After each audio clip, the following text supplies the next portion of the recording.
Hello, everybody. Welcome to Late Night News presented by Gauksian Media. I'm Ross Macdonald, and we have with us Erica Cheever. How are you doing? Hey, I'm great. How are you? I'm good. It's great to get on and Good. share this with everybody. Thanks for tuning in, everyone. Did you have a good day, Erica? We had a fantastic day. Yeah. And it's As almost you- Friday. Exactly. And as usual, there's lots for us to cover, lots of information out there. So here is the summary of the Late Night News. First thing up, you may have heard, look at this article by Yahoo Finance. Crypto firm fronted by Matt Damon. Makes it sound like Matt Damon started a company. No, he was in a commercial. It's called crypto.com. Right. That's poorly written, Alice Hearing. But for this article that's out there, apparently the crypto.com transferred $10.5 million to a woman instead of a $100 refund. And she went and apparently she bought a house. Yeah. What I are read your- about that. What are your So thoughts? it was like a typo from an employee. Like they manually keyed in the amount. She was only supposed to get $100 back. And I mean, it's the blockchain. Like, come on, she should have known better. Like, you can't just, the blockchain is immutable. It's not, the information's not going to just disappear, especially when it's crypto.com. So she bought a house. I think she spent like 1.5 million on a house, and a lot of it is gone. So they're having problems getting it back. I think it happened in March of 2021. And they went through an internal audit, and that was in December of 2021. So, I mean, there was a gap of months that went by. That's the kind of thing where you're like, okay, so this has happened and we don't want to tell anyone. It's embarrassing. We can't get the money back. What do we do? They should have just created a contest to be like, hey, she won. I put a spin on it. That's wild. That's the quick way to. crazy. That's the quick way to do that, and then they can write it off on their taxes, I guess. But Yeah, definitely. who But knows she's how been that- ordered to basically sell the house and any other assets that she can and pay the money back. So, and they were saying that they would have been able to get it back if they would have noticed it sooner, or if she would have just been honest and been like, hey, I have $10.5 million in my account. Where did it come from? But so it looks like crypto.com won't be at a total loss, but definitely, put some systems in place, you guys. I wonder if the timing from last year, when that happened, if she bought the house, if it went up in value, because she owes $27,000 in interest back. Oh, wow. And that's what the Supreme Court in, I think, Australia has issued her. So hopefully she's got something that works out well there. That's rough. Yeah. Well, next on the news there, we have luxury brand Hermes Ventures. They're into the metaverse, but they're taking crypto and NFT trademark filing, which is really smart because when you go to traditional lawyers, they have to be talented with trademarks, and now they have to be talented and understand crypto and NFTs. Have you heard much about this? I haven't heard about it a whole lot, but when NFTs first came out, I had wondered, like, doesn't an NFT, since it's immutable, it's on the blockchain, as long as everything is on chain and not on like IPFS, but wouldn't that kind of constitute as a trademark or copyright at least? I mean, there has to be some sort of advantage to doing it. I don't really know a whole lot about copyrights, but I think it's pretty cool that they're getting in. It's such a big brand that's been around for a really long time. Yeah. Well, I know with trademark filing myself that I've jumped into a little bit, you have to be operating under that trademark. You can't claim it and file it before you're doing something. So, it's for big brands, but we're going to see this everywhere. And the thing is, I see standard lawyers, general practice lawyers, who want to get into blockchain and they know nothing about it. In my local city here, they'll say, oh, we take on blockchain cases. And I know that these guys specifically have no experience whatsoever. And they'll say, yeah, we'll take a $50,000 retainer and we'll figure it out. So to have a company like Hermes that specializes this and knows it, I think that's a good thing for the industry. Yeah, absolutely. I think so as well. It says that if the trademark filing is approved, they'll offer downloadable computer game software featuring virtual goods and user authentication services, which is amazing, using e-commerce technology, among others. So user authentication services, this is like, one of the big things that blockchain is all about. So that's really good to see. I like that a lot. Yeah, this is good for the industry. I'm happy to see it. I guess we'll see how much more progress they can make. We'll probably hear their name a lot more. Yeah, definitely. Yeah. Yesterday, we didn't cover this in yesterday's news. Obviously, a lot of people have heard Ticketmaster is tapping under the Flow blockchain for NFTs for tickets. Now, this is big because everyone hates Ticketmaster. Everyone. Am I wrong? I hate Ticketmaster so much. Yeah, everybody hates them. Everybody hates you, Ticketmaster. Yeah. Sorry. Exactly. Not sorry. We're going to have a parade and you're not invited, Ticketmaster. That's what's happening. Yeah, exactly. So, you see all these companies over the last few years that I've known personally, and they've been around. They're trying to do ticketing on blockchain. And this is before NFTs got popular, like way back in 2017, 2018. Now Ticketmaster does this. These companies must just be like, crap, like we're screwed. But I don't think it's quite that simple because, if you're using NFTs for tickets, it's not first to market. Does Ticketmaster have all the experience required with NFTs to make this viable and to make it happen? They'd have to hit it big with some big artists to make this happen. Absolutely. Can they do it? Or are we going to see, some of the biggest artists say, "Yeah, I'll do a whole concert for NFTs"? They might. If they do that, it could take over. Yeah, absolutely. I mean, it's smart of them to do it. If the artist offers NFTs and you get an NFT along with your ticket, but they have to take into consideration that they really need to make this work frictionlessly. Because people are not going to know what the hell, some people are not going to know what the hell to do. They don't even know what that means, and so they really need to they need to execute it like flawlessly in order for it to work. I'm really curious to see exactly what plans they have. They are working with Flow, and so I think Flow is a really good blockchain. It's basically zero transaction fees. So if Ticketmaster tries to tack on like $5.95 processing and all this other stuff, no, you guys, you can't do that. You need to get out of that. We all know that it doesn't cost any money or any crypto hardly at all to transfer things on Flow. So they can't fool us with that. No, it's going to be all about education of people who are part of Ticketmaster, who have a login.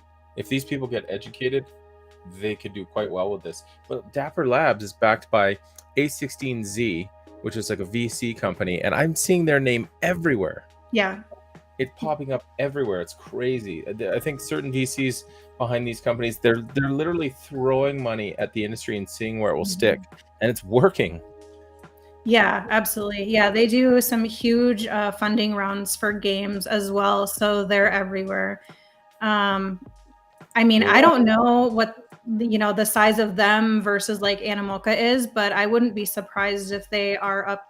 They've got to be one of the biggest ones right up there with them, right alongside of them. Yeah, 100%. Well, we'll watch. We'll see if there's tickets on Ticketmaster with an NFT. I would try it out. I would see how it goes.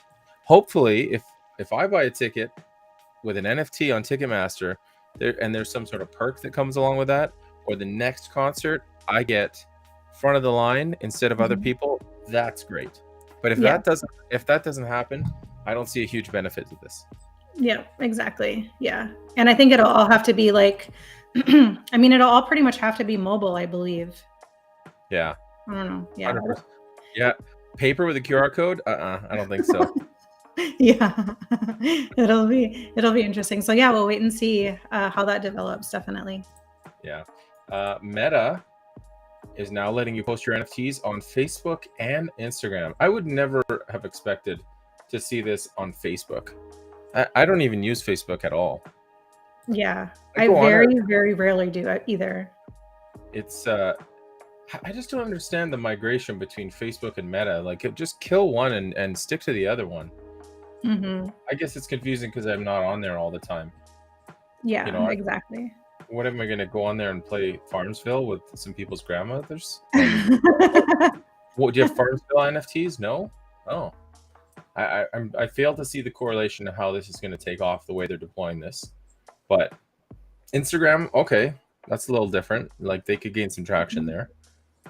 Yeah, I mean, I guess it's good exposure. If you look at the silver lining, it is good exposure, but how well will it go over? I think with crypto people, I think that we're all a little bit leery of connecting our wallets to something like Facebook, especially because Facebook data mines everything, right? Like, if it's free, then you are the product. Like, sorry, but Web3, we don't want to be data mined Facebook. So I'm not connecting my wallet to Facebook. If it was just a marketplace Yeah. and it was independent of Facebook or a division of it, I think people might be a little bit more open to it.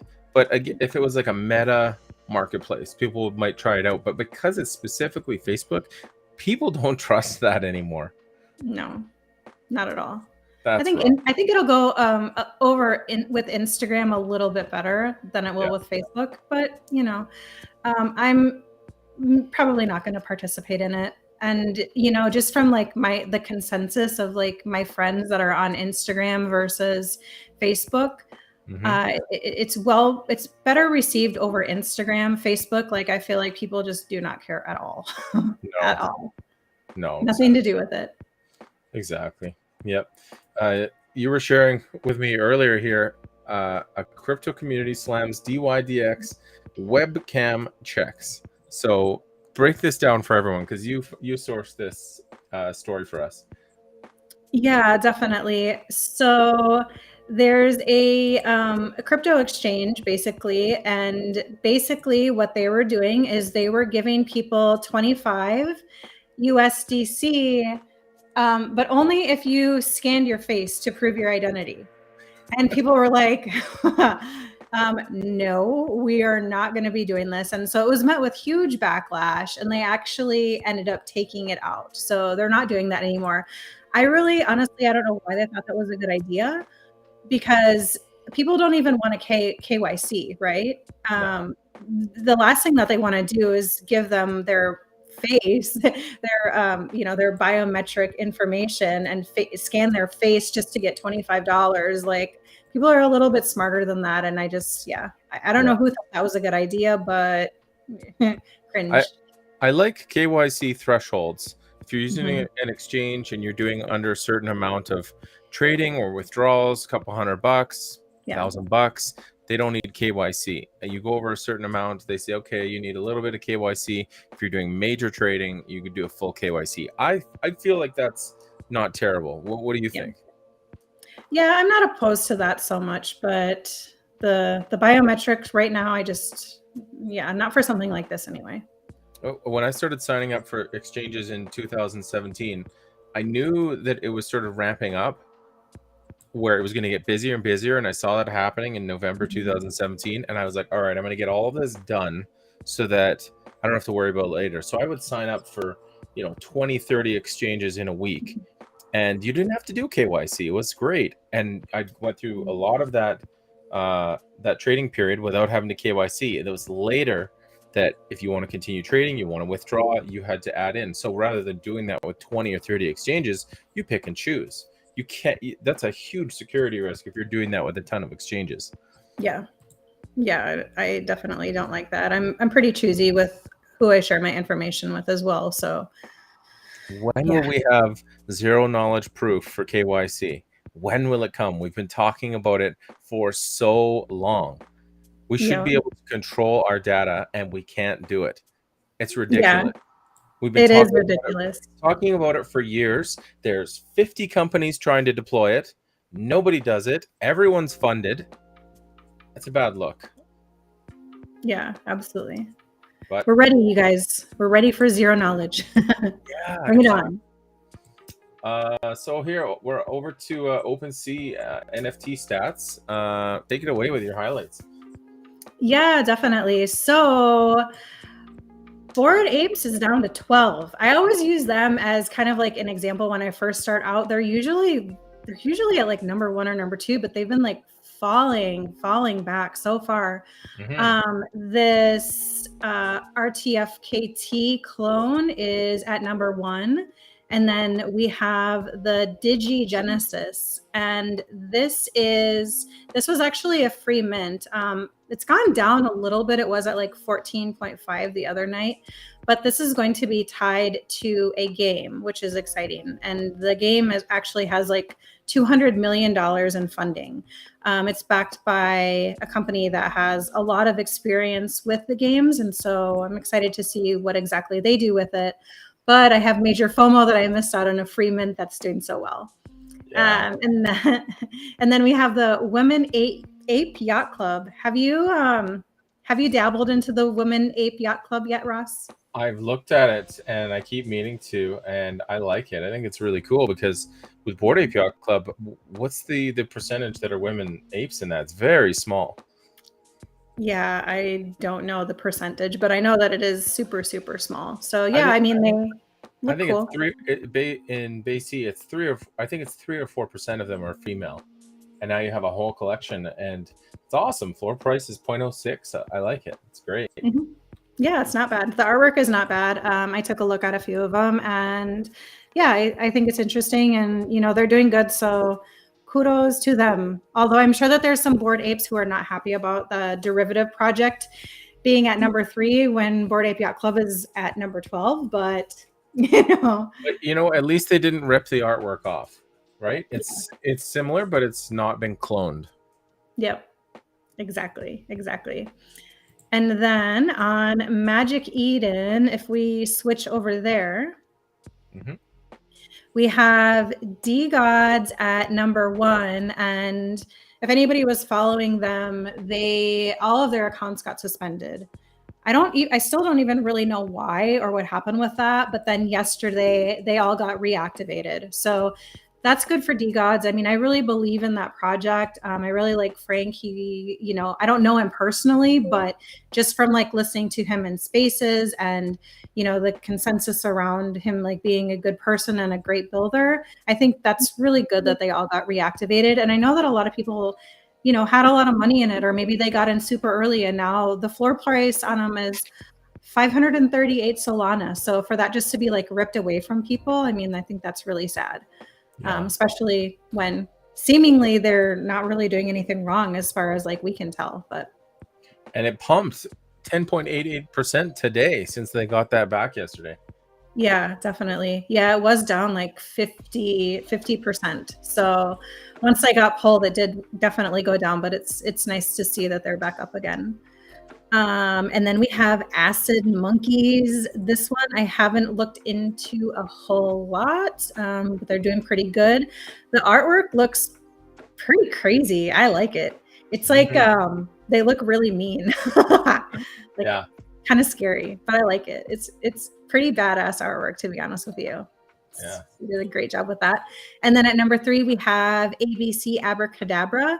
Alex and I were talking about this one. They've actually kept they've stood their ground at the top. It's kind of like fun, like kid art. It's like super vibrant, and I'm not 100% sure on the utility of it, but it kind of gives you that like feel good feeling that a lot of projects, like we just said, Acid Monkeys, like, they look badass, but they look kind of like scary. But this is just like, kitty style. So yeah. It's adorable. Yeah, definitely.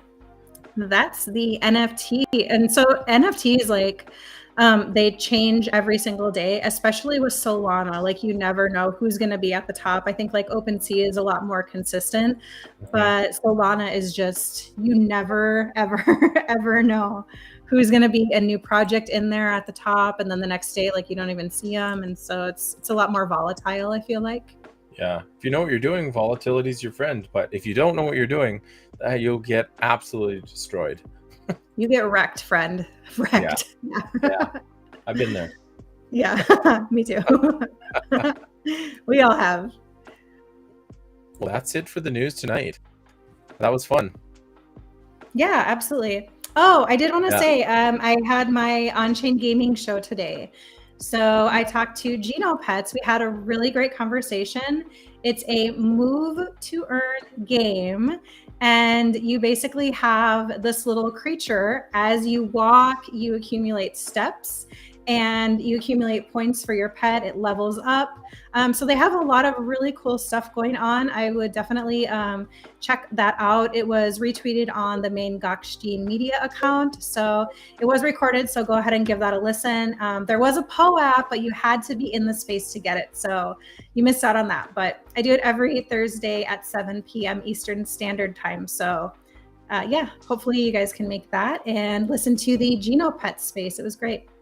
That's unreal. If everyone hasn't tuned into Erica's show, she is the queen of Web3 and blockchain gaming.